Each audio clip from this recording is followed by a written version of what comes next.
No worries. We'll give it a little 5 second. It doesn't matter. Yeah, it really doesn't matter. All right, what's up, everyone? My name is Lucas. I'm Henry. Henry. I'm Jonah. Welcome to Inside the Box. Here we talk about just all kinds of shit. And this guy started a real estate empire. video No, I'm just kidding. business. So he just wanted to get him on, talk to him about some Yeah. stuff.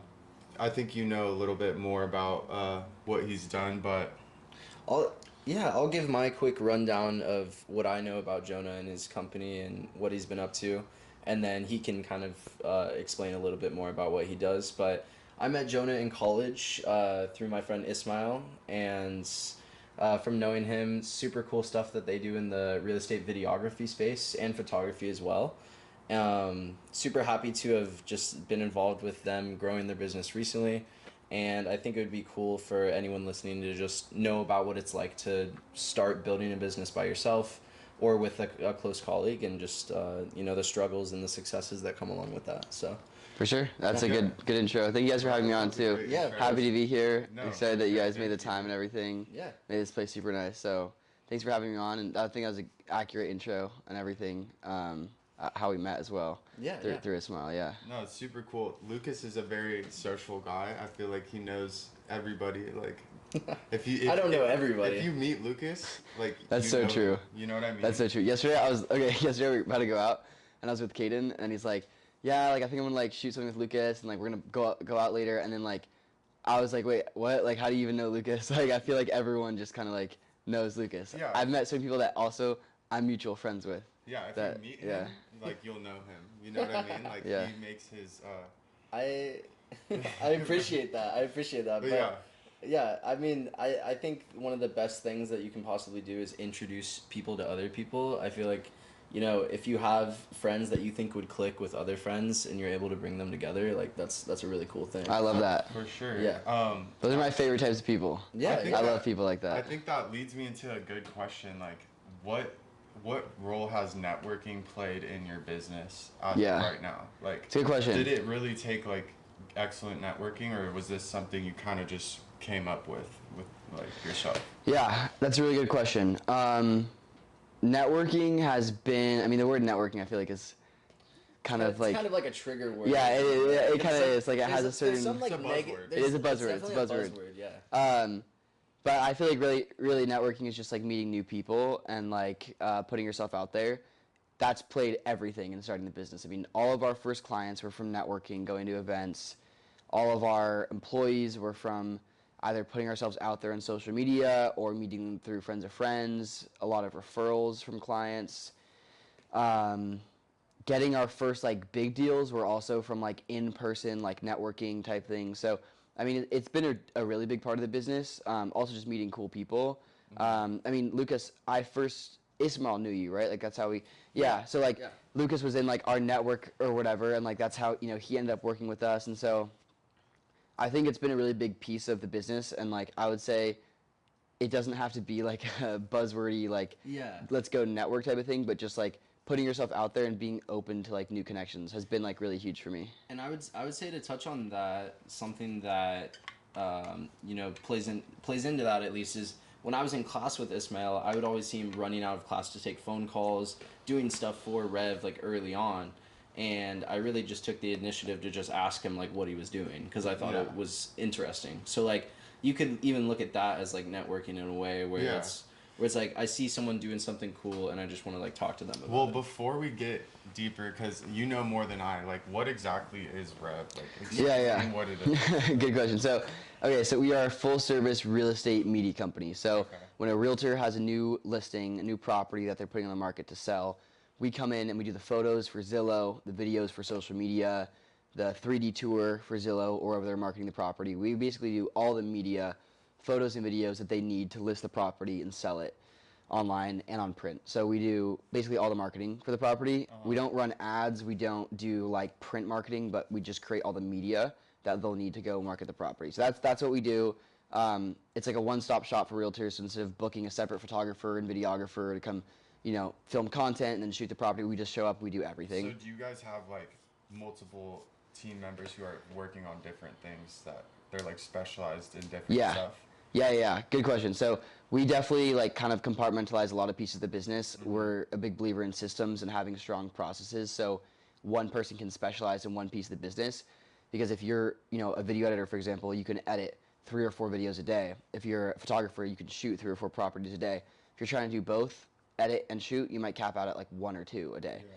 So you can do way more when you have people specializing. So we have editors, we have photographers and videographers, we have a full-time project manager who's just in charge of scheduling, client requests, basically all the day-to-day operations of the business. She started a month ago. And then we have a VA and salesperson stuff, but everyone's specialized in their piece of the business. Oh, very cool. So you started this like a couple years ago? Yeah, it was 2-year anniversary in March, so 27 months ago. That's awesome. And it was with your friend Ismail, right? Mm-hmm. And how'd you guys get this idea? Like, what was the jumping off point where you're like, let's do it? Yeah, so we were in college. I was a sophomore. He was a junior. We had both been like very ambitious our whole lives, like starting little companies. He like hustled shoes in high school. I tried day trading in high school and lost all my money. So we both tried like these little businesses. We always kind of were like interested in like making money and starting businesses. Yeah. And then we met in college. He actually ran up to me after class, and I'm like in the hallway, and like this kid like runs up to me. He's like, "Dude, like I love your photos. Like I see you post on Instagram." I'm like, "What?" Like, I'm like, "Okay, like cool." And he's like, "Can we like meet up and get lunch?" I'm like, "Sure." Like I guess. So we met up the next week at East Commons, actually, at the school cafeteria. Cool. Yeah. We meet up. We got like Subway or something, and we're like eating lunch, talking, and like we realized we're both like really on the same page. Like we wanted to start a business. We were both like really trying to start something. I was a film production major. He was a marketing major. And neither of us really knew what we wanted to do after college. And I was like kind of scared. Like I'm a film production major. Like what am I really gonna do with that? Yeah, It's kind of hard to like find a good job. Definitely.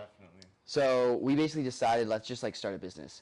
We started meeting up every week at East Commons. The next week, he shows up with this little notebook, and he's like, he has pages of notes in it. I'm like, what are you writing in there?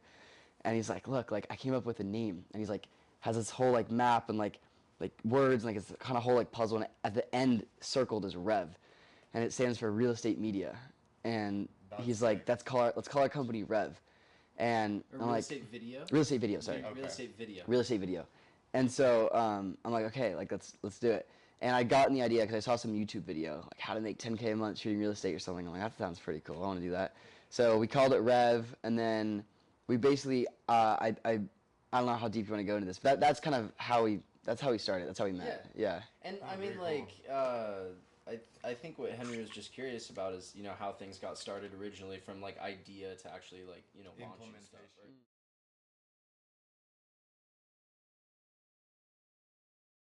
The idea was, you made the idea solid, right? So you're like, we're gonna just be a one-stop shop for media, for real estate, people trying to sell their houses. Then what was like the next step? Yeah. From there. So I think like that's where 99% of people really fall off. Right. A lot of people have a good idea, right? Yeah. It's like that next part, like how do you start and actually create something out of nothing? That's where everyone like fails. I think it comes down to a couple things. Number one, it comes down to trial and error. You have to be comfortable in the uncomfortable. You have to be comfortable not knowing what you're doing, because it's easy for me to look back now and be like, yeah, we did this, this, and this. Like that was what we did. That was a roadmap. But like in the moment, I had no idea what I was doing. I didn't know I was gonna do this after college. I didn't know how to get clients. I didn't know anything. But what I was good at was being uncomfortable in that state.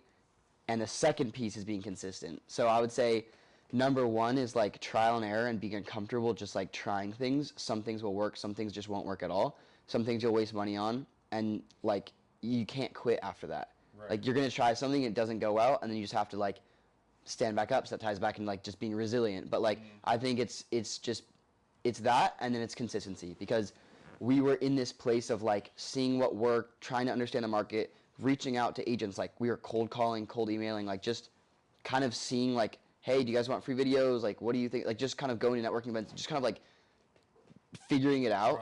No idea what we were doing, figuring out, but we were consistent at that. We went to dozens of networking events. We cold called thousands of realtors the first year. Wow. Thousands. And so like that level of consistency and trial and error, like the path reveals itself. And like that's I think one thing that I've realized is like there is no path when you start, but as you start walking, the path like you create the path as you walk. on no path. Like you're walking in the middle of the jungle with like leaves and shit and branches, and then like eventually a path emerges, you know. But like that's kind of that's kind of how I like look back on it. So like you to do that, to like fail over and over and just keep that consistency, that I feel like that takes like a ton of belief in yourself. Yeah. So like at any point, like was there a certain point where you were like, this is gonna work, or did you always think it was gonna work, like based on yourself? Like that's a really good question. Yeah. I think number one, you have to have a lot of belief in yourself. Like you have to like go into something with there is no other option. Like this is gonna work. Right. You have to have that really, really strong self-belief, because otherwise you'll stop, and otherwise like one setback, one failure, like will make you quit. Having said that, I still doubt myself to this day, and I know like I've heard people way more successful than me say that, and I'm like, that's bullshit, because you're really successful. Like there's no way you actually doubt yourself.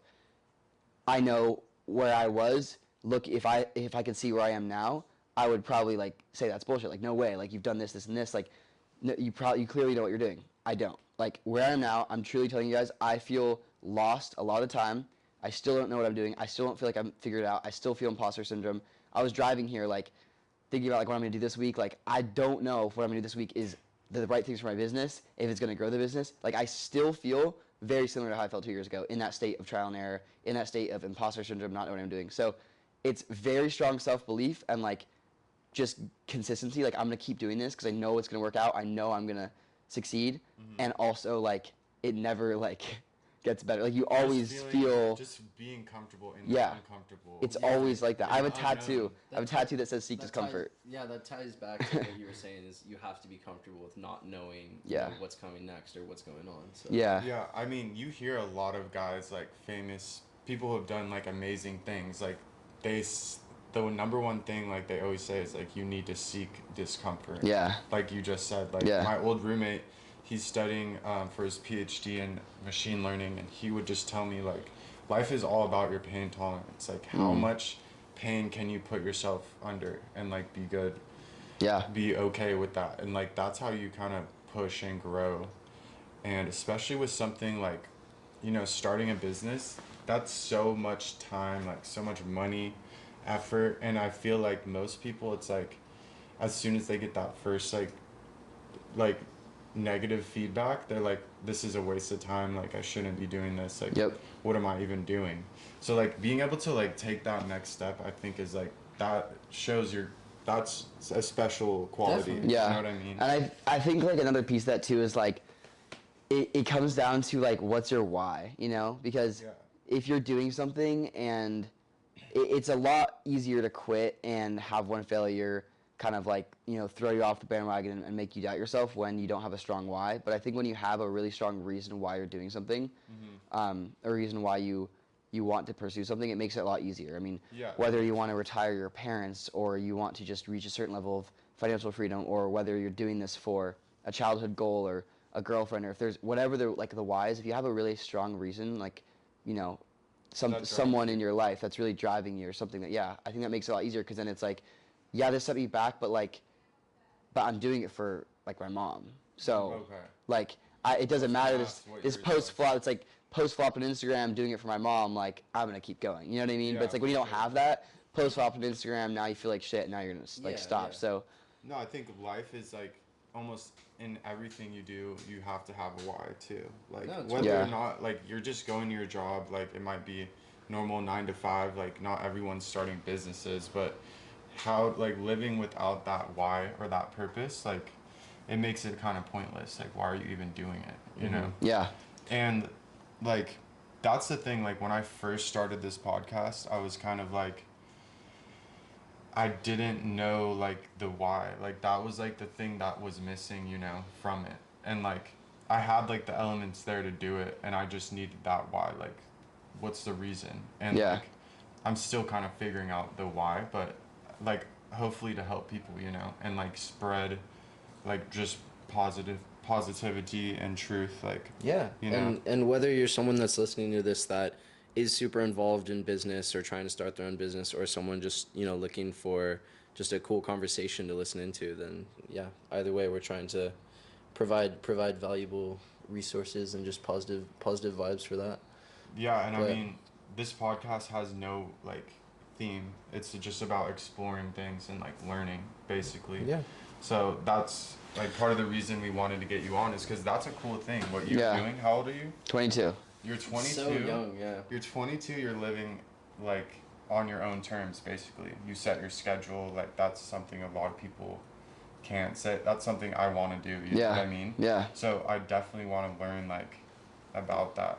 Yeah, More. something that I wanted to ask you, Jonah, is I'm sometimes the type of person that can overthink before I post something to the point where, I'm not really putting out as much content as I feel like I should be. And that could even come to things like stuff that Henry and I have recorded recently that we may still be holding on to or haven't posted yet, that sort of stuff. So, I mean, like, when you're trying to get in the mindset of posting stuff consistently, where do you kind of approach that from, and like how are you able to, I guess, navigate the consistency of Yeah, it? that's a really good question. So there's two things. One is kind of a frame for how I think about posting content and what's going to happen with that content. So I'll dive in that one first and then kind of like more of my opinion on it. But I think when you're posting something online, I made a video about this like 2 days ago. There's two options. Number one is you post it and no one sees it. And so it doesn't matter because no one saw it. And so whatever you're scared of, being made fun of, ending up in the group chat, your friends, like, whatever, like, no one saw it. Like, if it does terribly, like, maybe, like, 5 of your friends saw it, but, like, it's not the end of the world, right? Like, you can deal with that. Number two is it blows up, and, like, it does really well, and, like, at that point, it doesn't matter anyways, because you blew up, and so anyone, like, reaching out to you is probably going to be, like, sucking up to you and, like, asking how you did it. And if they are shitting on you, well, it's like, who cares? Like, you blew up, you reached, like, you know what I mean? Like, sorry you didn't like my video that got 1 million views, like, boo-hoo, right? So it's like those two options, when you think about it like that, it's like either way, it doesn't really matter. So it's a very binary That's way. how I think it's about a very, it, like, because binary way of thinking about it. Like, bucket one, either nothing even happens, or bucket two, It's a good it outcome. performs really well. So it's like either way, post it. just post it. Just The post second it, thing is like, actually there's three things. That's number one. Number two is everything is cringe when you start. Like, everything is going to be cringy when you start. Like, your first post on Instagram is going to be cringy. Your first, like, the first time you do anything and your friends see it. Maybe you think this is cringy right now, Yeah. but we don't care. No, my first podcast I dropped, I'm like, Yeah. Just, I posted and just, like, did not think about it. Right, you're just like, let me get it out there. Like, And the goal is that by having conversations like this and doing this more often, then it continues to improve, and we have even better conversations and more cool people on the podcast. So Absolutely. Yeah, I totally resonate with that second thing. It's like there's nothing that's not cringe when you first, like, you try a new sport, like, you're gonna suck at it. Like, you suck at everything when you start it, and so it's like, if you want to do anything in life, then you're gonna have to go through a phase of sucking at it. And so, like, if you don't want to do that, then just like don't live life. Like, everything in life, you have to suck at it before you get it. Like, you guys both surf. Like, you sucked the first time you surf. Oh, like, yeah, for sure. totally. Trust me, I've been trying to teach So, my girlfriend. yeah. She doesn't, she's like, sometimes she's been like, oh, I just know I suck. Yeah. I'm like, that's just the process. Yeah. it's part of the So- process. Like, everyone sucks. That's the same thing with content, right? Like, Everyone sucks at first. yeah, You know? everyone, no matter what. You have to push through that phase, and then you'll get better. Yeah. And number three, we're on a floating rock. Doesn't really matter anyways. We're all going to die. True. 100 years from now, no one's going to know your name or even existed, so, like, post a video. That is very These true. are all very good points, and yeah, no, that's why I wanted to ask you that question, is because there's so much, like, overthinking, I feel, that goes into, posting stuff online sometimes. And as long as you're not doing stuff that's, like, defaming yourself or, like, bad stuff, then there's really not that much, like, negative outcome that you can get from it. Yeah, my opinion, I'll let you get to the third point because I know we kind of... I think he kind of... No, that was the third one. That The was- third one is just that you're on a floating rock. Doesn't matter. We're all going to be dead in 100 years. Yeah, Like, it's just those a are kind of more my... meta perspective. Those are my No, three frames, makes yeah. sense, because I definitely feel like the difference between people who have, like, success in the traditional sense of, like, a business or things like that, there's definitely different definitions of success, for everybody, but the people who have success versus the people who don't are just the people who decided to put themselves out there and just be like, let me try it, it's not gonna work at first. I'm gonna look stupid. They're gonna be like, what is that guy doing? Yeah. But then they're looking at you and they're seeing it. And you keep doing it, and that's how like it starts. It builds from that. Like I remember.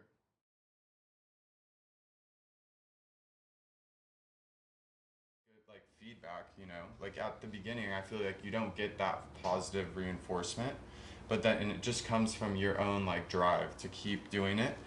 And then like everything started as that, like everything started as something cringe, like Yeah. Google, Apple. Yeah. I'm sure like people are just like, what the hell are you doing? Yep, You there's a know, video that I love of the YouTube founders when there's 100 videos in the whole platform, and they're sitting like this tiny office space, like or bedroom or something, and one of them says to the other like this isn't really valuable. Like what we have is like not worth anything. Like there's 100 videos. Like why would people even like go to this platform to watch? And the other like person responds, one of the co-founders, and he's like no, but like we should need to get more videos on there. Like you know, I feel like once we have more videos, like it'll be valuable. And like you're seeing like the YouTube founders talking about whether they have something valuable. It just kind of Dude, puts it in perspective. Like no, that is insane. Totally. Like your idea is probably better than you think. yeah, You know. Yeah. Like.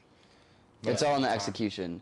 Like you, I feel like that's another thing is like you can make like almost anything work. Like there I feel like almost any business, almost any industry niche, like you can make money from it. It can work. It's just like what are you gonna execute on? You know?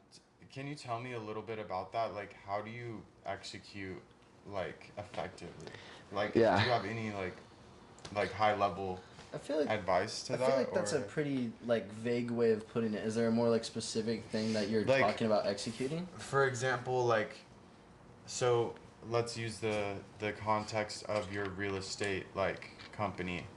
Like, what did you decide, like, how did you decide, like, this was something I should do versus I shouldn't do this? Yeah. Was there a lot of research that went into it, or did you just kind of try stuff, and if it worked, like, it worked, and then you kept doing it, or if it didn't, you tried something else? Yeah. Like, how was the planning prior to the execution, like, in the beginning? Really good question. I can answer kind of both those questions. How do you execute and like tie it to what I've done. So I think a couple aspects to it. People get really caught up in the planning of things, and you do want to do your research. You want to, I mean, like what like vehicle you're going into to make money or start a business matters. What industry or niche, but I think it matters less than you think. You want to go into something that you're passionate about, that you know, you're knowledgeable about. Like I wouldn't go into like engineering or something I know nothing Right. about, but like go into a niche that you're or an area that you're interested in, you're passionate about, you're good at, but don't overthink that, and like don't plan for too long. I mean, like whether you're starting, whatever business you're starting, like you can knock a lot out in a weekend. Like you can do a lot of planning on ChatGPT now For sure. in a weekend, right? So like Sure. you don't need to be planning something for years. Like I know a lot of people in my life, I'm not gonna drop names, who have been planning this business for literally a year, and like they haven't done anything. And like Right. you can plan in a month or something, do your research, whatever, but like then it comes down to focus, and it comes down to how many times can you say no to things. And like I think that's what like focus is like you are choosing to say yes to one thing and you have to say no to everything else. So like if you take it to the extreme, it's like I'm going to focus on this business and like not put focus into my friends, my relationship, my hobbies. Like that's one level of it, but like just in terms of business aspect, like I'm choosing to go down this path, and like I'm choosing to not focus on like the cinematography stuff that I'm interested in, or like the freelance drone stuff that I'm interested in. Like I reject every single gig I get for weddings, music videos. I don't take any of that. We only do real estate. Right. So that's our like focus. Is like we have to say no over and over and over again. You have to flex that muscle, and like that's I think for me like what execution is, and like why focus is so important is like you have to say no. Everyone says yes to everything. You have to say no. You have to make decisions. You have to make choices and pick one thing and stick with it. And I think that's where like the beauty is like in sticking with one thing and eliminating Making all it other. great. Like, Yeah. I think that's like something that people can like take into their own lives, and you can apply that to every single area of your life. Like I think nowadays with social media especially, everyone has like a huge like an illusion of like a million options. And it's like you don't actually have a million options, and because you're weighing all these different options or like thinking about all these different things you can do, you're actually not doing anything. Yep. And it's like, 100%. you have to like really drill down, kind of get to know yourself and like what you like, what you're good at, and put like as much focus as you're saying into it. I feel like that is the biggest part. You nailed It's it. like focusing. Yep. And there's one thing I love. Um, it's just a quote or saying that basically goes like, decision making is having unlimited options and limited resources. And so what are you going to do with unlimited options? You can go into anything, and limited resources, time, money, energy. You have to make decisions. Yeah. So like when you like in your own life, like I think a lot of people, I don't know what their goals are, but I've felt this in my own life. Like it's like, what are you willing to sacrifice? Like, so for you, like what have you sacrificed that you're like, fuck, like, Yeah. or like originally you never thought you would sacrifice that thing, or like is that something that's like a thing in your Yeah, it's a great question. I feel like every question you've asked has been very like has hit home for sure. So, Okay. um, I'm glad. yeah. I think I have sacrificed a lot. Good job, Henry. In college, I mean, I started as a sophomore in college, so my junior, senior year, I was building the business. So half my college experience was, very focused on the business. I think I actually had quite a bit of balance in college, and like, I was able to find more balance than I would have thought. I think it came down to like really good time management. But I did sacrifice some things. I quit the tennis team. I played tennis my entire life growing up. From 8 years old to 15, I played competitively around California. It's like a top-ranked junior, played in high school, club team throughout college. Like it's always been a big part of my life, and I had to quit that for the last 2 years of college. That was one thing I sacrificed. My friendships, I didn't put as much time and energy into my friends as I would have liked to, or as I just couldn't. My relationship, I think, suffered a little bit. I was dating a girl for 2 years, and we're no longer together as of like 3 or 4 months ago. That's not the reason, why I ended things, but I think it definitely in some ways, suffered. I couldn't spend as much time my relationship. So I definitely had to make sacrifices. But also I've always like prioritized my friends like pretty highly, and so I made sure to not like, burn bridges and ruin relationships over like business and money, but I definitely did have to sacrifice things. Yeah, and I mean, it's like I feel like it's kind of like it's a personal preference too. It's like, are you okay with like sacrificing a little bit of this for a little bit of that? Yeah. It matters where your values kind of lie. Yeah. And there's like a lot of stuff that you probably, if you wrote down a checklist of your life and the things like that you do every day, you could probably find a lot that you're like, I don't really need this. Yeah, so I think that's a great point. I think people can sacrifice less than they think, and people have more time than they think. And like, totally agree. I think, I found spending way less time with friends now. I can spend 1 hour with them at lunch and have like a really deep, like connected conversation, fully catch up, and that 1 hour like satisfies a lot, and like we maintain our friendship.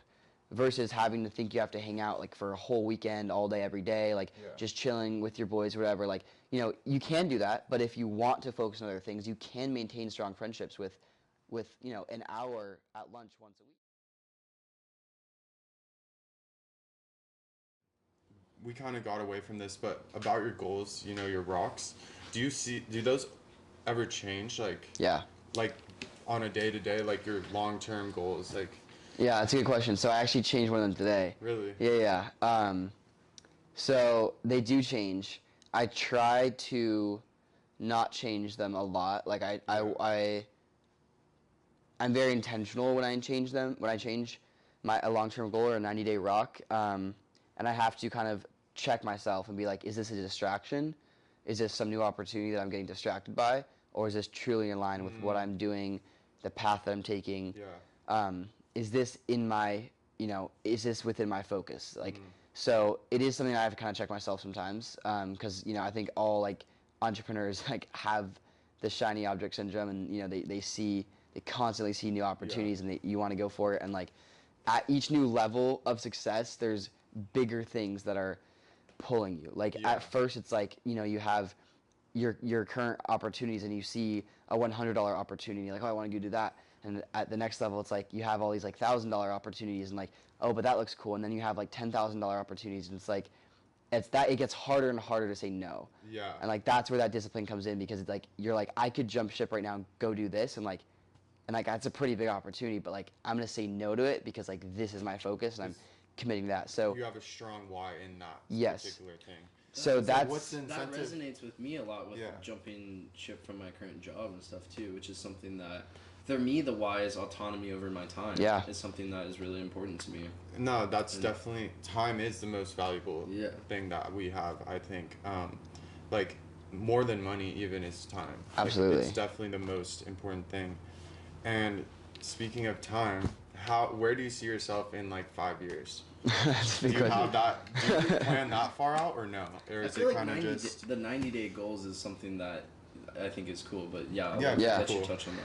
I think I definitely have a direction. I have a place I see myself in 5 years. I don't cling on to it. Like Okay. I think I have a very strong sense of where I want to be in 90 days, and I would say up to a year. Okay. I have like a very strong idea of like this is where I want to be. 5 years, I think so much can change. That's true. But I do have in 5 years I want to have full financial freedom. Like Yeah. I want to have to not work a day in my life ever again. I want to be able to fully retire my parents and provide them any sort of financial freedom that they need. Like so 5 years from now my financial goals are like complete freedom and autonomy. I want to be traveling a lot. Like I want to be just be traveling around the world, seeing new places. Yeah. And my third one is I really want like a super strong just group of people in my life, really strong connections. Like I want all the connections in my life to Good be like relationships. really strong, really real, like really good friends who I really align with, and Yeah. like I just want like a very strong sense of community that's real, that's deep, that's like the type of people that I like being around. So Yeah. like those are kind of my big things. I want to travel, have complete financial freedom, and like just have amazing people in my life. Like that's kind of where I'm orienting myself for the next 5 years. But how I get there and like what it looks like, I don't necessarily know. No, I kind of agree.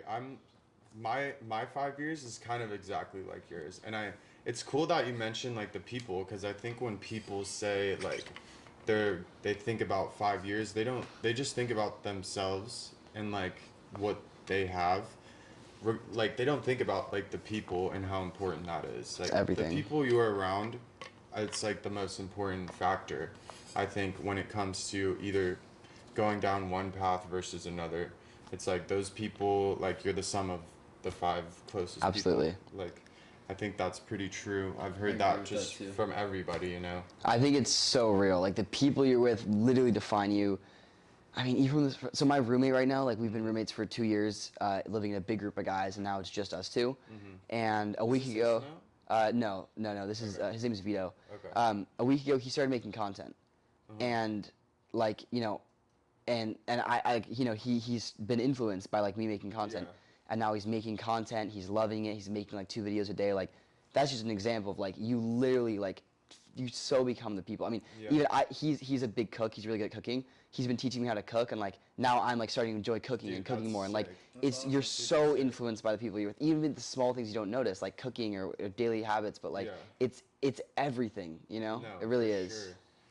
That's something. It's definitely also like hard to check yourself in that way sometimes. Like it's easy to like get around people who you have good connections with, and then kind of ignore that part of it. Like are these people kind of oriented in the same direction I'm trying to go? And it takes like some sacrifice, to like remove people who aren't, or like just to make that change like in a positive way. And then I also think like, yeah, it's like we all have our own thing that we're like kind of good at. Yeah. And it's like you can have everything with your group, you know what I mean? Like your roommate, he cooks. That's like a very important skill to have in life. Like it's good to know how to cook. Yeah. It makes your life better.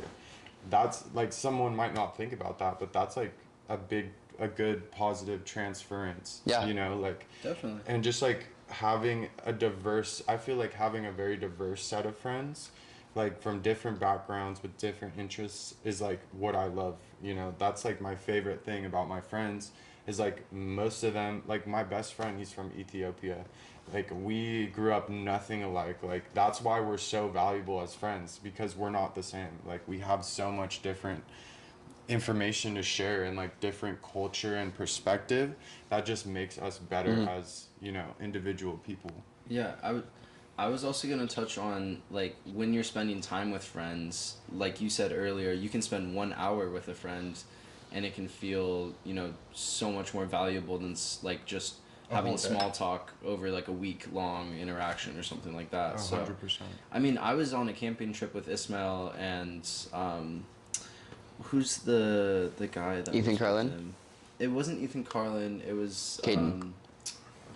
his name starts with a Y or something. Oh no, Ozzy. Oh, You know Ozzy, yeah, of course, yeah. He was talking about that and how, you know, having friends just interact with you on a daily basis can sometimes feel like shallow if you guys aren't having like super deep talks or Yeah. anything like that. For sure. So It's about intention. yeah, I think. exactly, for Like, sure. Really, my girlfriend, she's always telling me about intention, like in everything she does and like the way she lives her life. It's like all about the intention behind it, everything that you do. Yeah. And I think like just having, you know, someone like that in my life that's like echoing certain words, like you said with the goals, they're on the top of your mind. Like the things that people say that are around you, if they're saying like it might just be a word. I like get this a lot with like different people in my life. Like they'll say a phrase like over and over and over, like for example intention or seek discomfort or pain tolerance, and then these things kind of just bubble up and they start to like direct the way I'm thinking. I'm like, oh, this word's in my head all the time,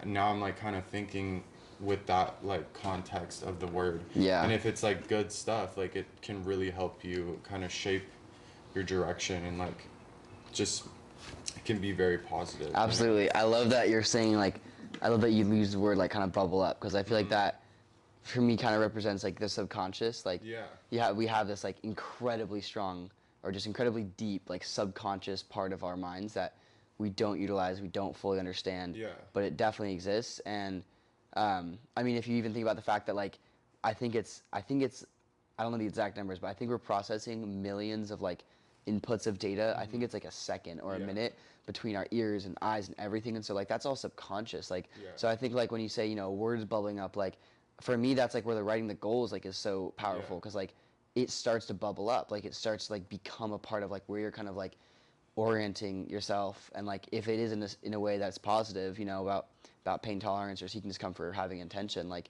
those things like become a part of your life, and like you make decisions like based on them. It probably goes both ways too. Like if it's bad things, words For in sure. your subconscious, like it's gonna take you the wrong way, you know?